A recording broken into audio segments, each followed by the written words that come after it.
රජයට යෝජනා කරන්න. அரசாங்கத்திற்கு நான் ஒரு யோசனையை முன்வைக்க விரும்புகின்றேன். எரிபொருட்களின் மீதான பெறுமதி சேர்க்கப்பட்ட வரி, சமூக பாதுகாப்பு பங்களிப்பு வரி, உற்பத்தி வரி, சுங்க இறக்குமதி வரி மற்றும் விசேட வர்த்தக பொருட்கள் ஆகிய அனைத்தையும் உடனடியாக நீக்க வேண்டும். துறைமுகத்தில் இறக்கப்படும் விலையிலேயே எரிபொருளை வழங்குவதாக கூறிய இந்த 159 பேரும் ஆட்சிக்கு வந்தனர். எனவே இந்த நேரத்தில் எரிபொருள் விலையை அதிகரிப்பதற்கு பதிலாக அதை குறைப்பதற்கு நடவடிக்கை எடுப்பது முக்கியம் என நான் முன்மொழிகின்றேன்.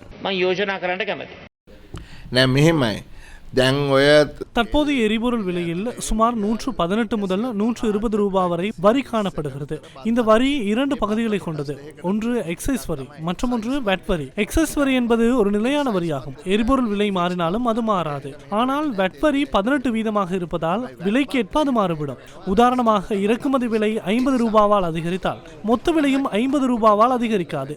அந்த 18% மாத்திரமே அதிகரிக்கும். வெட் வரி சட்ட ரீதியாக 18% அமுலில் காணப்படுவதால் எரிபொருளுக்கு மாத்திரம் அதை மாற்றுவது கடினமான விடயம். அவ்வாறு செய்வது என்றால் சட்டத்தையும் மாற்ற வேண்டியிருக்கும். ஆனால் எக்ஸைஸ் வரி ஒரு குறிப்பிட்ட தொகையாக இருப்பதால் அதை சற்று மாற்றி அமைக்கலாம். வரியை குறைப்பதற்கு பதிலாக வறுமை கோட்டின் கீழ் உள்ள மக்களை கண்டறிந்து அவர்களுக்கு நேரடியாக பணத்தை மாற்ற முடியும்.